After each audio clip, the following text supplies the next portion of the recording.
He usually doesn't. He'll go to the podium. Good morning. Good morning. Yep. Topic this morning has something to do with Christian art.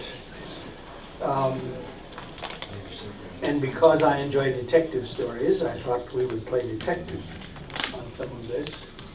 I was thinking about it this morning as I was sitting in the early service and looking at the antipendium hanging over the altar and also the stole worn by Pastor Karen. Because I remember a time when I was pastor of a church in St. Charles, Illinois. We built a new church, and the antipendium that this artist designed hanging over the altar for Easter had a very cryptic symbol on it. So I said to him, "So what does that mean to you?" And he said, and I never forgot this, "If I tell you, that's all you'll ever know about it." Thank you. Oh, yeah. So that's one of the interesting things about art, and we're going to talk about the difference between text and art today, in the sense that, as I was listening to a sermon, certainly all of you have had this experience that the pastor says something and that leads you astray, and you think a little bit more about it, and pretty soon you're off there in Never Land, and then you come back. And you think, what did I miss? But sometimes you miss a lot, and sometimes you don't miss anything. And having preached a long time, I know that. But that whole business of text being just text, just words, is not really true, because there's more than that there. There are things which hint at other things and make you think about things. But art is more than that. Art is somewhat dialogic. In that it invites you into a discourse with what you're seeing, and what you see may be different from what I see in that art. And that's interesting because it allows for some kind of interaction between people who are viewing a painting. And one of the things about Christian art, early Christian art, and we're talking about a period that's somewhere between, let's say, 200 and 525. And we're not going to talk about anything that's that late, even 350 to 525. We're going to talk about the earliest Christian art. So when you talk about that, you're talking about something which is primitive, simplistic, at times hinting at realities that you'll have to guess at, along with the people who had to look at it in those days. Some of the people who did the art in the catacombs, for example, they were the grave diggers, and they had no artistic training, so they scratched things and scribbled things, and we might think of them as primitive, and they were, but they hinted at something for the person who came to see, let's say, the grave of a 20-year-old son, that gave them hope, that symbol, and that's how art began. Let's start with this piece right here. As a detective, that's a glass plate, but it was broken in 18 pieces, and it was found, of all places, in, I want to say Macedonia, in the place where I got sick. 3 years ago, we went to, get Macedonia out of my head, Kotor is the capital city. And that's where they found this. It'll come to me. But in any case, in 18 pieces of glass, and they wondered what it was. And they thought that it could have been a dish or a paten, because on it is a symbol of Jesus, a picture of Jesus, beardless, as you'll see will be typical in early Christian art, and a cross, which was not typical in the earliest Christian art. And they think it was a glass paten. So those of you who are on the altar guild or pastors would know that this glass plate was a dish that held the bread for communion. But they thought that Christianity came to Spain, where this was found, in, let's say, 600, when the Visigoths came from France into Spain. But then they realized, said the detective, that the Pope had said that no patens could be made out of glass any longer, but only out of silver, and he said that in 300. So this says that Christianity came much earlier to Spain than they had thought. So that's what detective work does in art.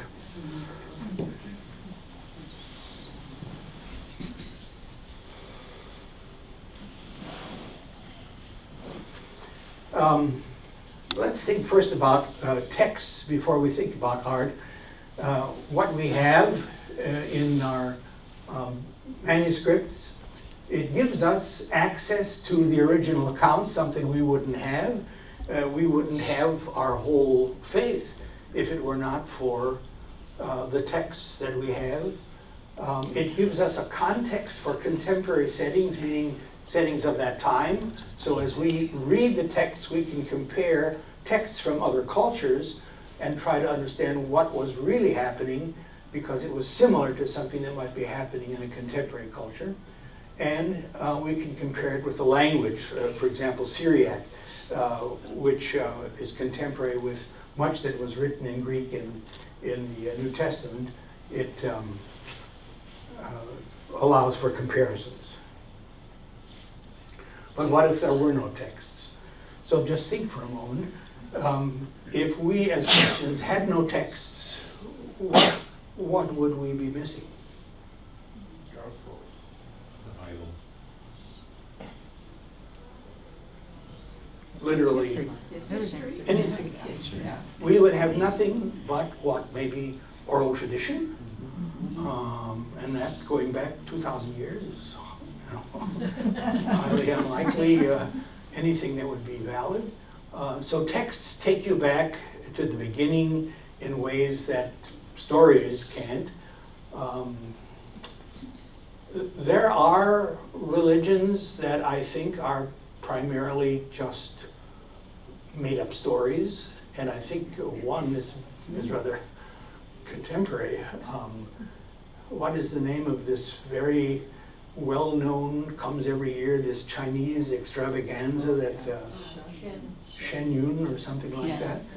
So I was a little suspicious of that and began to wonder what that was all about and where it came from. Well, there was a guy, he was Chinese, and he had sort of invented his own religion. He's being persecuted by the Chinese government and has escaped to Hollywood, to Los Angeles, and he is the inventor of a religion called Falun Gong. And Falun Gong is what's behind this Shen Yun, and all the money from Shen Yun, which I was interested in going to see that thing myself until I realized that this is basically a financial support for Falun Gong, a religion that was concocted by this guy who came from China. That's what we would have if we had no texts. What if the texts are challenged? Periodically I have somebody who will say, you know, those texts are just all copies of copies of copies that went back to a guy who made all this thing up, and how do you know any of that stuff is true? I mean, that's a typical off-the-cuff comment from people who don't know what they're talking about. If it's problematic, they would say, because there's no support from contemporary literature of the time for the things that you have in the Gospels and whatever. It's not quite true, because there are references in some Roman records, in Josephus and other things, to some of the things that happened that we know of from the New Testament. But not a lot, but that would be an interesting topic in itself.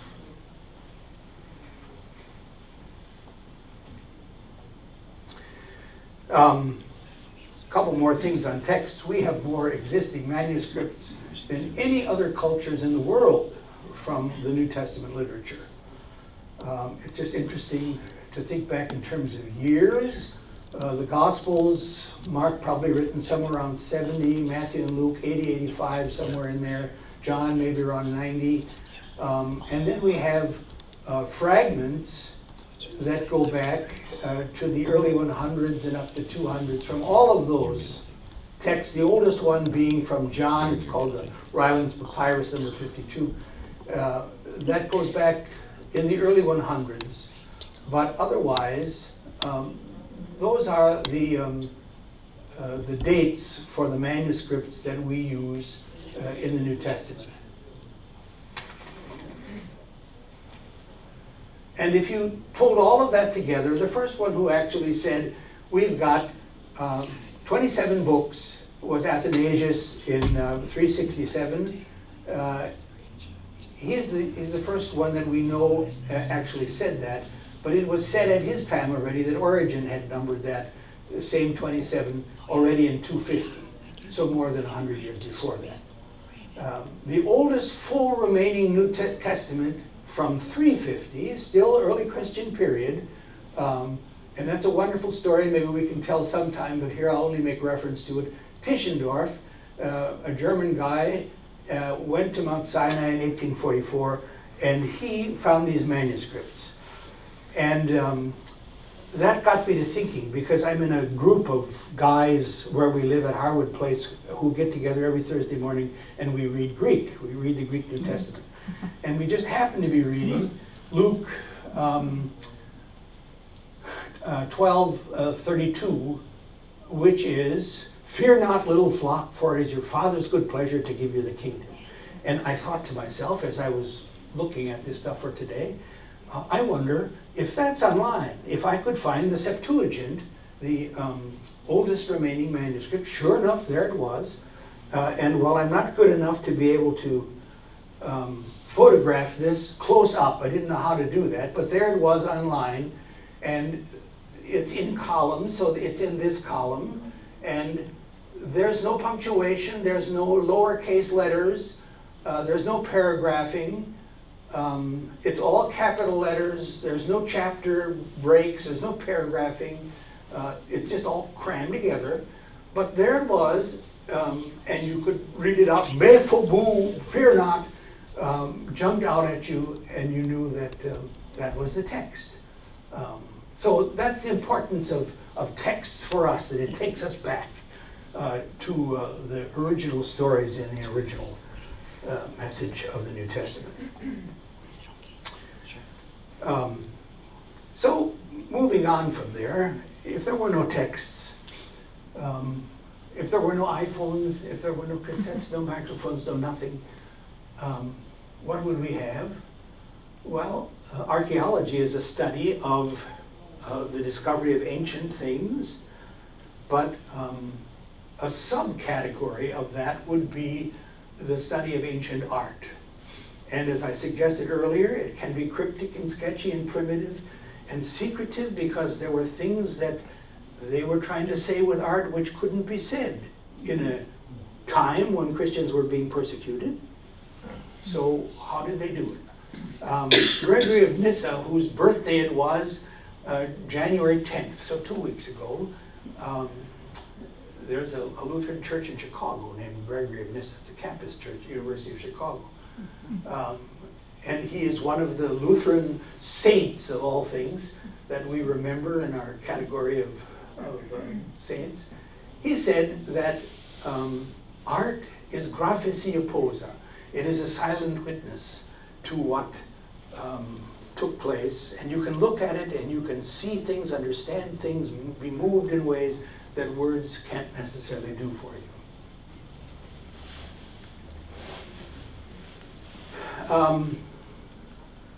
Christian art, early Christian art, earliest Christian art, is resident in Jewish heritage and Roman contexts.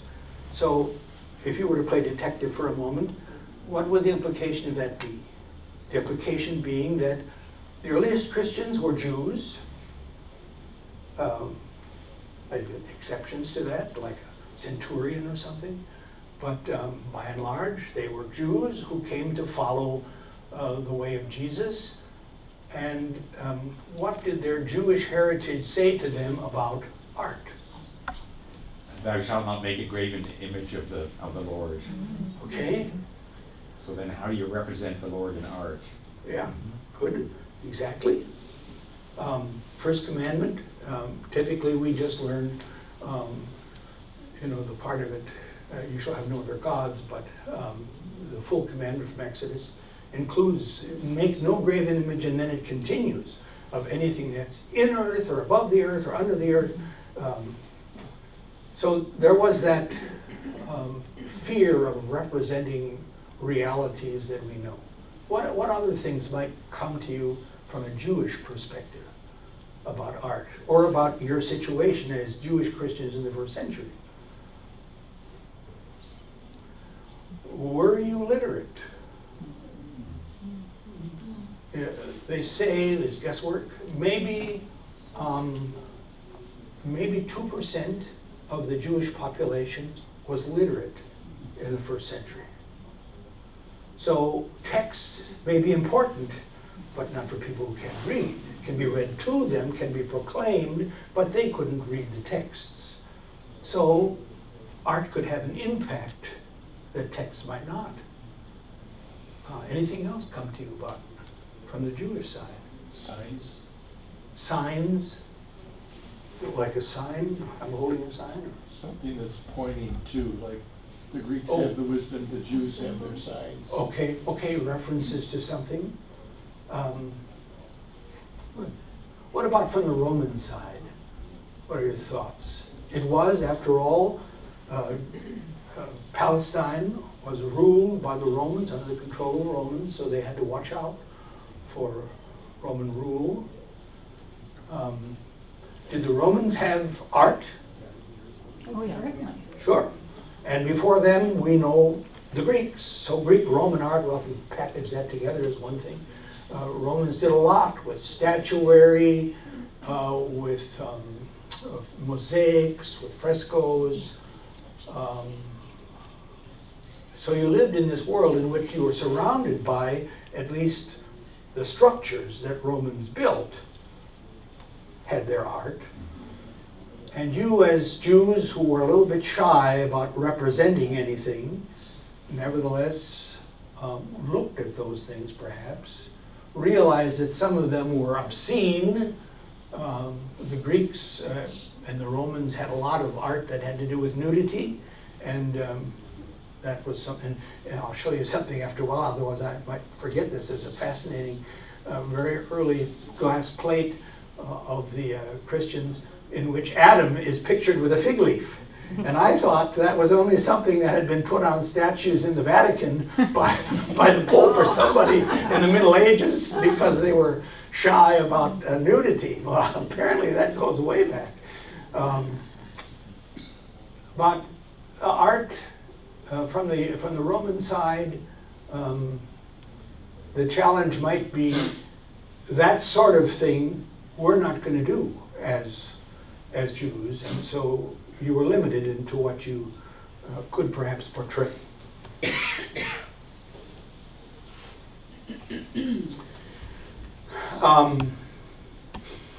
So where do you think the earliest Christian art might appear?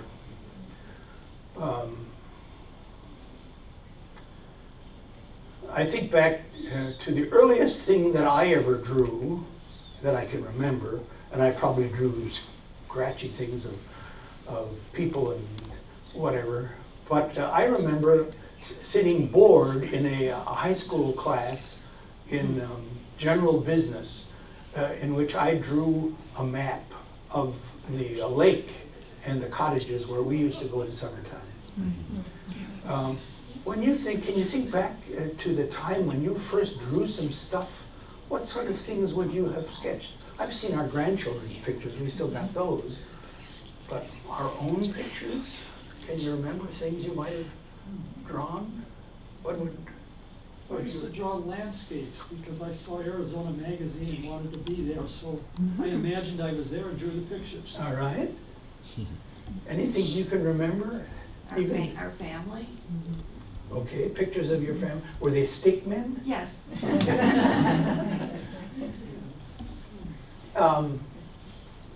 In this kind of a place, this is a catacomb. The first catacombs were used long before Christians used them.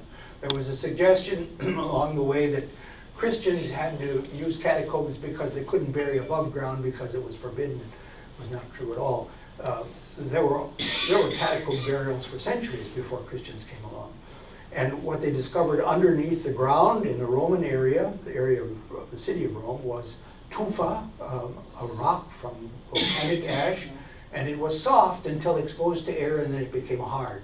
So once you start digging down in there and you carved rectangular slots in which people could be buried, you could do that for a period of time until it became very hard and you couldn't dig in there anymore.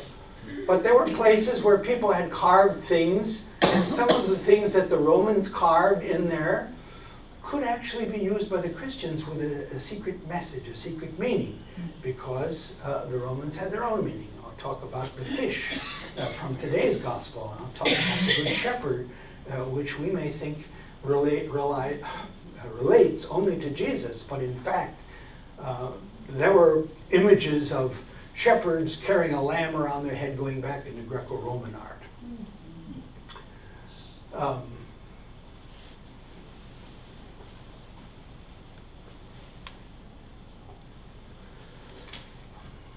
This is one example that comes from today's gospel lesson. It is a picture of a... No. Does it really look like a fish? In some ways, I guess. The interesting thing for Christians was that the Greek word for fish is ichthus, and then somebody cleverly thought that if you take those letters, I, C, T, H, U, S, ichthus, you can come up with, there's no J in Latin, so you have, in Greek, so you have Jesus with an I, Jesus, Christus, C, TH, God, Hios, Son, Soter, Savior. So it became a symbol of a place where something Christian had taken place, was about to take place. Sometimes it was used as a sign for a meeting place of Christians. I've seen them on bumper stickers. I've seen them with the ichthus in it on bumper stickers, and I've seen bumper stickers with a fish swallowing a fish. Those are atheist bumper stickers, where the one is swallowing the Christian. The various kinds of imagery that was used by the early Christians was very Jewish. And they were story-oriented. There were narratives. I like that, especially if you like to read the Old Testament or the New Testament. Frankly, there are some things which are not very interesting to read, like Numbers in the Old Testament. But if you're reading the stories, we have in our texts things that other religions do not have, like the Quran is basically statements. There are no stories really like we have, and so the stories make it fascinating to read. The sacrifice of Isaac is a powerful story that we have told today, but what kind of an implication might it have for a new Christian who knew it from his Jewish heritage? Sacrifice of Isaac. What happens to Isaac? Isaac is spared. He's spared by By an angel, by God. So the early Christian could pray, just as you spared Isaac, so now in this situation spare us. The patience of Job. And Job was also, he wanted to give it all up and commit suicide. And he was spared from that. Adam and Eve, as sinners, were spared from the garden and allowed to enter paradise. Daniel in the lion's den, Daniel was spared. The 3 men in the fiery furnace, they were spared. Beardless Jesus has nothing to do with that other than I threw it in there because there was a reason why Jesus is pictured beardless. The Jews typically wore beards. The Romans were clean shaven. So if your imagery was bearded, you tended to suggest that there was something about this that was not Roman and didn't fit in with the Roman gods, but maybe was something of a heretical sect and may cause suspicion. So you'll see that in some of the pictures. I'm not sure if that's not bound Isaac lying in a, probably that's from the 300s, stone carved remembrance of something that Christians thought about.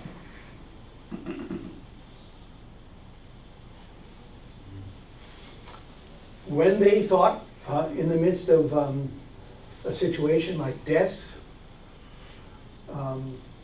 what function could art have? They were illiterate. What function could art have? Can you figure out what that might be?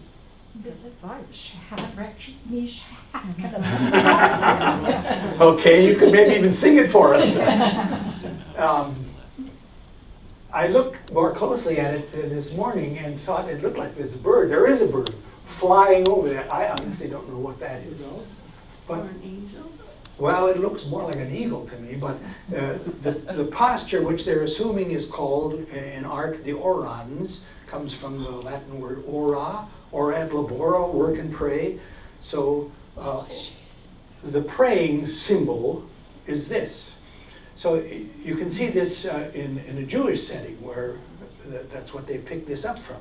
Sometimes charismatics will raise their hands like this to pray, but the original posture of the early Christian was more like this, and you'll see that in a lot of pictures, an openness to God. And the fire's not burning them up, and the green costumes make them look Irish to me, but I don't know what those costumes are. But this imagery could encourage hope, kind of bring them together, we're all in this together, and symbolize prayer.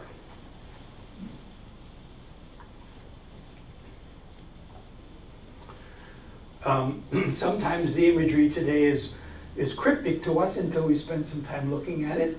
And sometimes it's done rather well. If it's done rather well, it's not from the hundreds.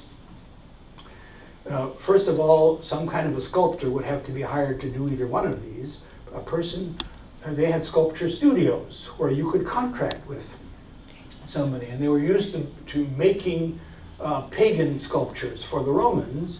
But if you said, I want a sculpture of something in my heritage, maybe they would do it for you for a price.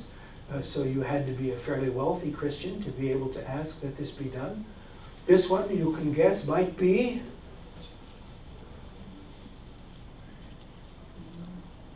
it looks like a dog barking, but it's a sea serpent swallowing Jonah.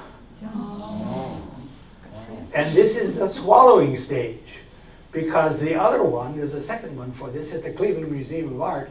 The second one, he's spitting him out, and so you see him coming out head first. So this one, he's got the feet sticking out.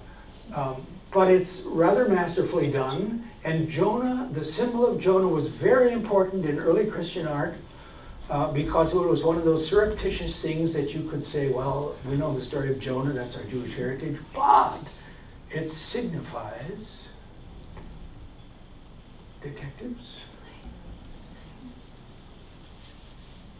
What does the story of Jonah signify? Jonah is spit out, revivified, resurrected. So while there were no pictures from the early centuries of the resurrection of the tomb, of the crucifixion of the cross, there were many pictures which signify a Jewish heritage which could have Christian significance. And so Jonah was very often used, and that's an example of it. This one is very well done. It comes from the sarcophagus. It's a Christian sarcophagus, probably the early 300s, 320 maybe, and it's not easy to see, but here's a man standing, and underneath him his hand on a boy who seems to have his hands tied behind his back. Isaac, yeah. Isaac and Abraham, and that again was a symbol of salvation. Salvation was cryptically referred to through many of these texts, images, not texts. Out of the Greco-Roman background, there are hundreds of these. And the first time I saw one of those was in a museum in Athens, and I looked at it and I said, look at that, it must be a Christian statue. But it wasn't. It was a Greek statue, and it was from pre-Christian period, and it simply symbolized something that the Greeks loved, a picture of a shepherd boy walking around, maybe picking up a lost sheep. Well, the Christians picked up on that very quickly. They knew all about lost sheep. Jesus talked about lost sheep. And so the imagery was retained for two reasons. One is that was the Greco-Roman image of the beardless youth, but also it made more sense to represent Jesus in frescoes in the catacombs as beardless, even though as a Jew he surely wore a beard, because he was less offensive to those who might challenge such art. And they were in an era of persecution in the late hundreds, even up to early 200s.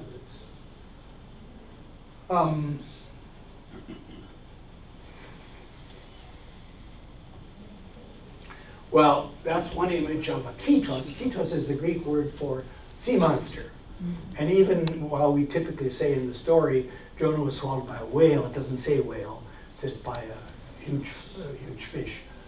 So it was kind of a mythological representation of a monster of the deep.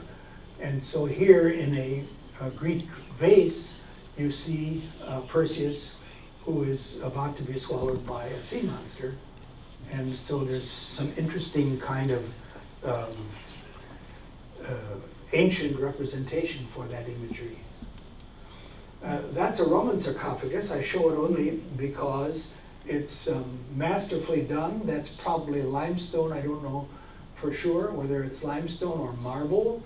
Granite would be very hard to do because the tools they had simple drills and chisels and things like that. And to get all of this fine work done, Christians who were wealthy said, I like that and I would like one of those for my tomb as well.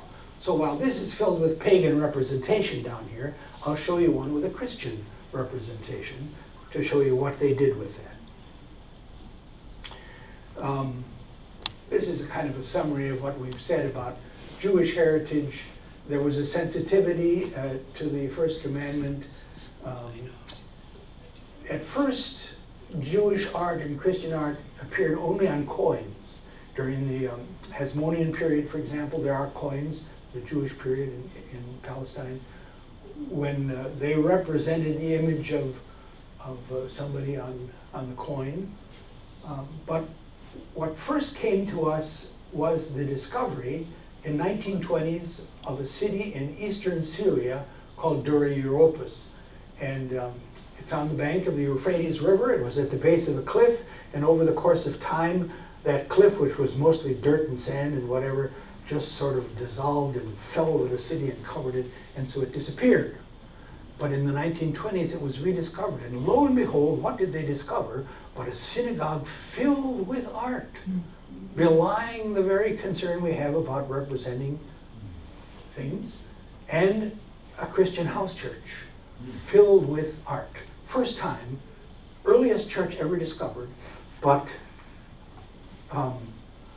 there you see the synagogue covered with images from the Old Testament. And in the foreground is the place from which the rabbi spoke. I'll show you a close-up of some of those so that you can see exactly what they were doing. Rather well done, but all these narratives, these wonderful stories that come to us out of the Old Testament, rarely found. There's a couple places where they found something like that since. But I think by and large it was true that because of the first commandment they were shy about representing their heritage in art. But as in the Christian community, there are churches here and there in the Milwaukee area which are a little bit more radical than some others. And so you can find some that represent the faith in a more liberal way. And I think this was one. Here's a close-up of one of the images.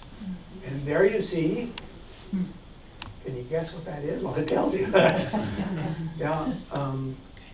So Moses and Aaron, with their sticks, with their wands, comes up again with Moses, who strikes a rock and water comes out of it.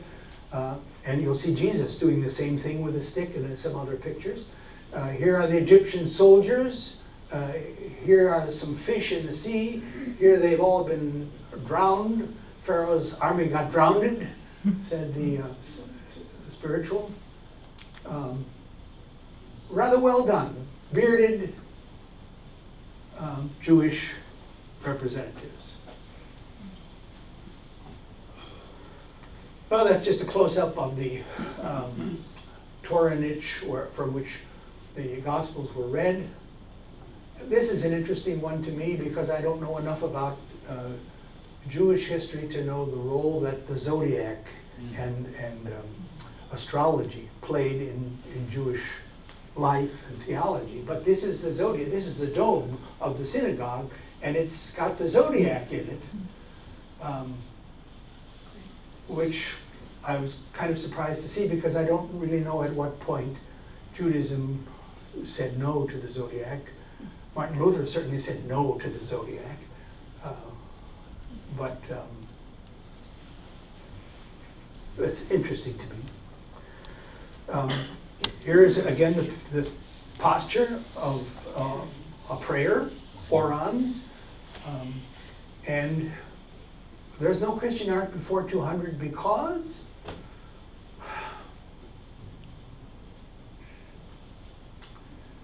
if they had to rely on their own tradition, there was nothing there. If they had to rely on the Roman and the Greek tradition, all over, but it was represented in a way often offensive to them. When did they need it most? When they were in despair and when they had lost hope and when they were confronted by death. And one place in this synagogue at Dura Europos, 1 block away, was the house church. It was actual Roman home that had been converted into a church. And in that church, well, I guess I have 2 other comments before that. Here's the fish, of course, which was commonly used, and sometimes not even because of ichthus, but just because of Galilee and fish and water and baptism and all the things that you can think of that somehow relate to the sea and boats and fishermen. It was just a good symbol to use. And birds in a primitive world are one of the few communicators we have between earth and heaven. They come and they go.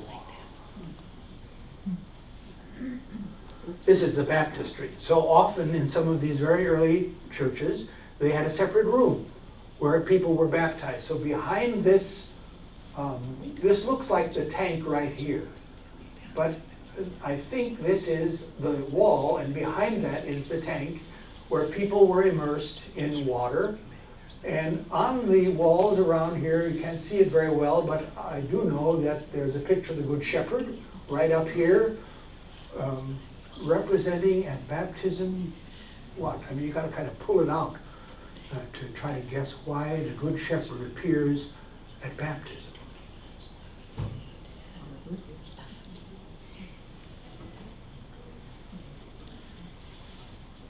Well, this is pretty circuitous, but the Good Shepherd lays down his life for the sheep, and baptism is dying to sin and then rising again. See, I mean, that's the very thing that art can do. It allows you to be dialogic, to be in discourse with one another, with the community, and with the piece itself, and to say, this is what I see.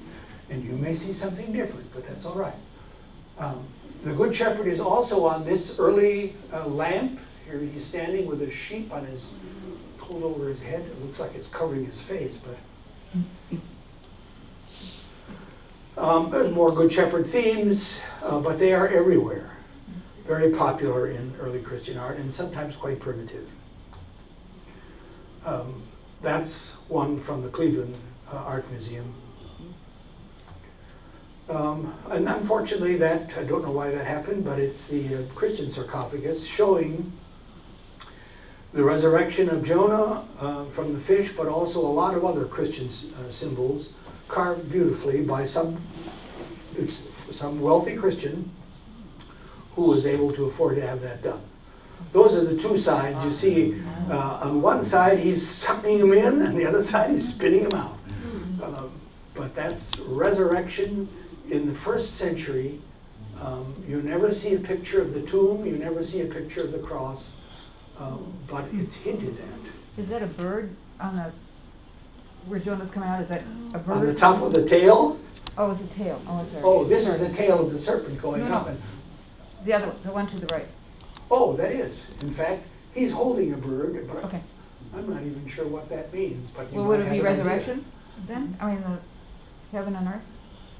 Maybe he came down to tell him, Jonah, you're going to be all right.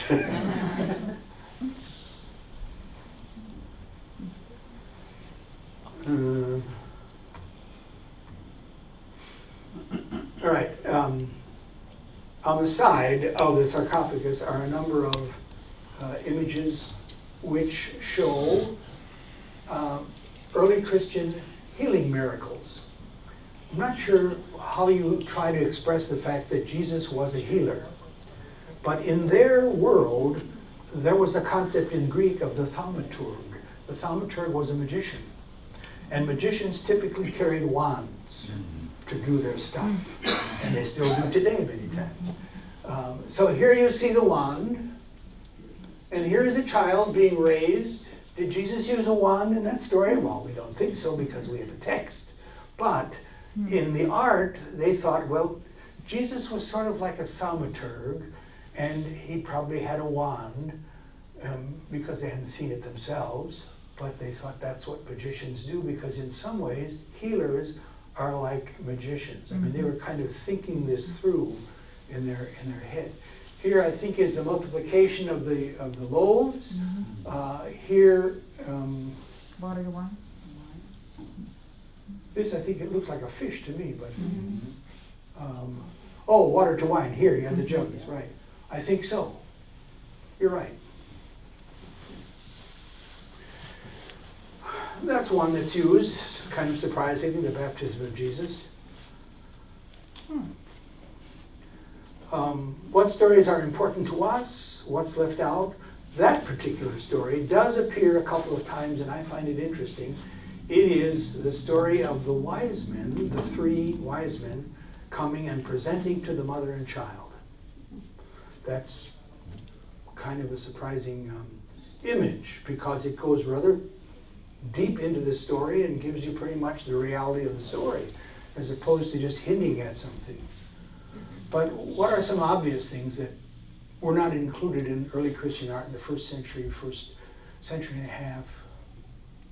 The crucifixion.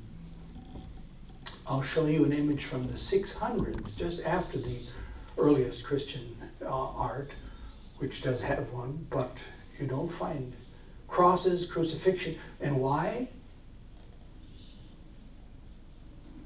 What's problematic about cross, crucifixion for a savior? Wouldn't the Roman Empire still view that as a threat? Well, what's problematic about being crucified to start with? Criminals. It's the way criminals are executed. It was shameful. It was embarrassing. I'm not sure how early Christians got into the story. Certainly they had some understanding of that Jesus was crucified and crucified for them. But clearly, for them alone, it was problematic, and it was certainly problematic also for the Romans, as you said. I struggle a little bit about the cross, because Paul's images, which come much before the Gospels, talks about the wisdom of the Jews or the Greeks and the signs and miracles of the Jews. And then he says, but we preach the cross, which is foolishness. Yeah. So I mean, the words, which is a very profound statement of the gospel, where the cross is at the center. And the first letter in the New Testament, the first book of the New Testament is 1 Corinthians, probably 55. Yeah. So earlier than the Gospels. Right. And so there you have Paul saying, I know about the crucifixion and its meaning, and you may think it's foolishness, but I'm coming out and saying, not at all. So that's an interesting point, but to the great majority of illiterate Christians who have not read the texts, they're struggling to understand a lot of It's a this. sign of death, yeah. Persecution.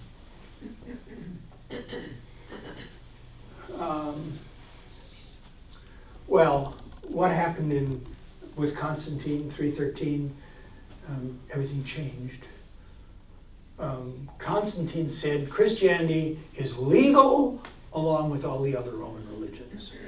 So he didn't just say everything is out but Christianity. He said Christianity is also in. So they began to build churches. He financed some. He sent his mother to the Holy Land, and she had churches built in Bethlehem and a number of places around the Holy Land.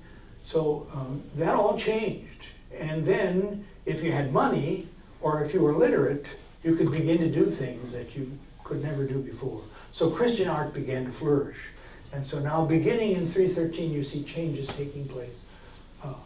And so I think it's difficult to see exactly what's happening in this Christian sarcophagus. That's what this is. But you have Jesus in the center. I'm not sure that I can get what each of those are. There's 11 of them. It might be the disciples without Judas. Oh, 3, 4, 5, 6, 7, 8, 9, 10, 11. Interesting.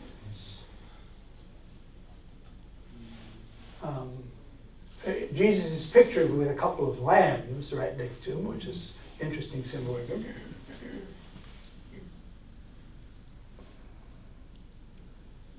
But I think, number one, it is clearly post-200s. It's a time when Christianity was legal. It was possible to do this if you had the money, and maybe if you were also a significant figure. It's possible because you're portraying Jesus? Or what do you mean? Why is it possible? Oh, okay, well, you just don't see Christian art of that kind of significance, of that kind of artistry, prior to 300. The money wasn't there. The money wasn't there, you didn't have enough authority, and you typically did not represent Christianity that obviously, because you could get in trouble. But once persecutions ended, and once Constantine made it legal to be Christian, then everything changed. And so Christian art came on the scene. Is there possibly a reason why the cross didn't appear earlier too, because it was too obvious? I'm struggling with why early Christian art didn't include the cross. Well, I think because it was a symbol of something that was embarrassing, and how can your religion be associated with a criminal? But isn't that key to Christianity? Well, that's certainly what Paul said, but for the earliest Christian, I'm not sure what he understood about it. I think he was in trouble with the Roman authorities whenever he symbolized too blatantly the faith which she represented. And maybe some did it and died for it, but in general, it just was not done. Huh. What I love about this, I mean, this is my interpretation. Jesus has got 4 really good buddies, Matthew, Mark, Luke, and John, and the folks on the outside, they're not even looking at Jesus. So the message is, What is the message? huh? What is the message? Where do I fit in? You know, sometimes I look at him, a lot of times I don't. I don't know. Yeah, It's- well, it's I a mean, powerful that's the message. wonderful thing about art, that you're in some senses free to say, this is what I see there. Yeah. So, also David, this story is told of Constantine that is, as he's preparing to go into battle, the clouds part and he sees a cross represented in the sky, and that was a point of conversion for him to Christianity. And perhaps if the emperor is choosing the cross as a symbol for this new religion, it gains a greater degree of acceptance, particularly if in the past that was looked upon as a subversive thing, because that's what the Romans did with their enemies, was to to crucify them. I'll come back to that in just a moment because I have a slide on that. That's just an interesting one about Peter and Paul. Obviously not early, but the question is, were Peter and Paul together in Rome? That's a question scholars often ask, and there's no way of proving it one way or another. But this was found, and suggesting very strongly through art that they were together there. This was found in Rome. And so some people say, so did he look like that? Wow. They kind of all look like that. They don't look like kissing cousins. Now, there's your comment. So this is a post-Constantinian image. The idea, I'm trying to remember the name for the first two letters of Christus in the cross. That Constantine claims that he saw, and it then becomes glorified with a Roman wreath. And so here you have Roman soldiers that are sitting, and suddenly the cross becomes much more visible in art because of Constantine's open claim about it, that he saw this symbol in the sky, the Chi-Rho. This is from the 6th century, but my point is to show you it took centuries before the cross and the resurrection were portrayed in art like we know it today. And so here you have everything that we know about the cross. You have the two thieves, and you have the soldiers spearing aside, and you have the Mary standing over here, and here you have the aedicula. That's interesting word for the very first image that we have of the tomb of Jesus, and that was continually then represented in the Church of the Holy Sepulchre in Jerusalem today with that kind of shape and form, and the angels and whatever. But it took a long time before that was openly proclaimed in art. Now you could say, well, they never had the ability to do that kind of art. Okay, but there was more to it than that.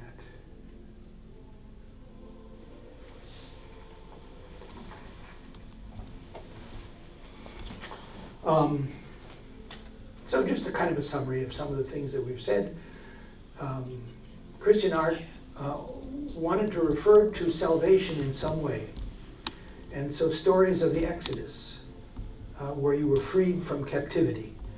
Stories of Noah, where you were freed from a flooded earth. Stories of Jonah, where you were freed from the whale. That it was very important to them, and they painted those things in their tombs. In the stories about Isaac and Noah and Jonah, they wanted to say that in some way these people were like Christ. Why didn't they just come out and say it?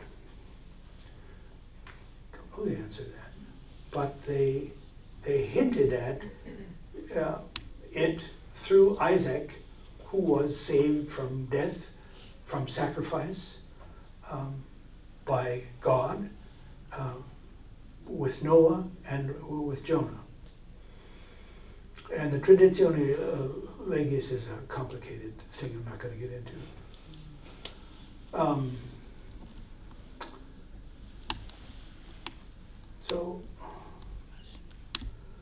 And there you have again on the right side another picture of the Orans, the praying Jew who is being saved from the fiery furnace. Interesting kind of a furnace. And the statement that for early Christians, their art was not really seen as decoration, where they just thought, let's beautify this building, but let's teach something with what we portray so that we can remember what we need to believe, what we need to understand, and we can hint at it through our dialogue with community.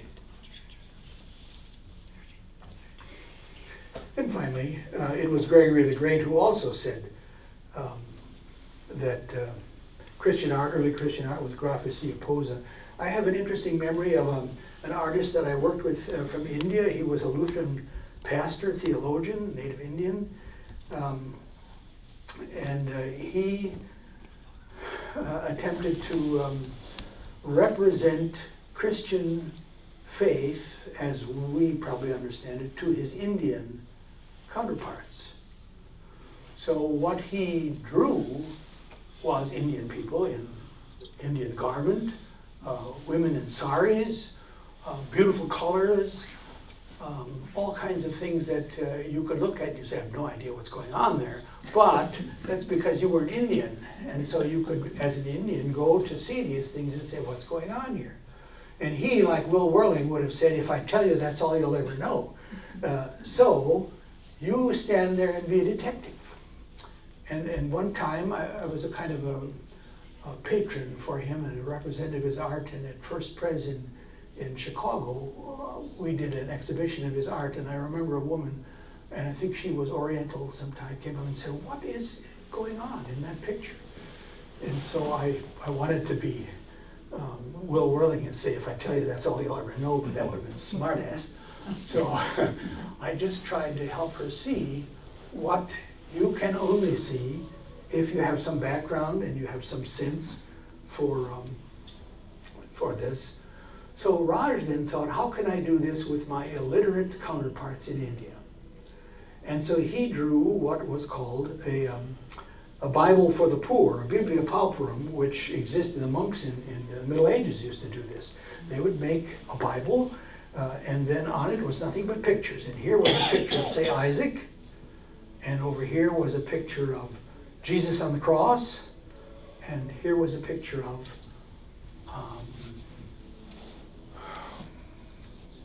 a man suffering today or something like that. How do you relate all of that? And so the Lutheran Christians were going to the illiterate people of India and saying, here is the Bible for the poor, let's read this together. And so they tried to figure out how the Old Testament related to the New Testament, how it related to today. The Biblia Pauperum, the Bible for the poor. It's kind of what detective art is all about, trying to figure out what that can possibly mean to you today. So it's a fascinating story. It's a story that I enjoy. And as a closing, I wanted to just mention that some years ago, this was 2008. I don't remember where I was in 2008. My wife was good on dates. But I discovered that at the Kimball Museum in Fort Worth, they were having this remarkable first century Christian art exhibit where they had brought art from all over the world together, from museums all over the world to the Kimball, and to show for the first time ever in the US the story of Christian art. And so following the exhibit, which I went to, and the lectures that followed, they published this catalog of the art of that exhibit, which is the first time ever in this country, and this is the only book ever published on that subject. And so I'm going to donate this to our library here so that people can read this. When I bought this, it probably cost me $35. Today it's $125, and there's just very few copies of it left. So I think it's a treasure to be able to think about what Christian art was originally all about. Thank you. One last quote to you from this, if I can. Was that early Christian art? Early Christian art. Right. It goes as far as 500, I think. This is from Clement of Alexandria, who said in a letter to the Christians, and let our seals, this was somewhere around 200. Let our seals be either a dove, or a fish, or a ship, running with a fair wind, or a musical lyre, which Polycrates used, or a ship's anchor, which Seleucus had engraved. And if the seal is a fisherman, it will recall the apostle, and the children drawn out of the water. For we are not to depict the faces of idols, we who are prohibited from attaching ourselves to them, nor a sword, nor a bowl, since we follow peace, not drinking cups, since we are temperate, Many of the licentious have their homosexual lovers engraved or prostitutes, as if they wish to make it impossible ever to forget their entire passions by being continually reminded of their licentiousness. So interestingly enough, already in 200, Clement of Alexandria, who was one of the patriarchs of the church, is writing to say this is the kind of stuff you can paint or not paint. And so that's another suggestion as to why they painted what they painted.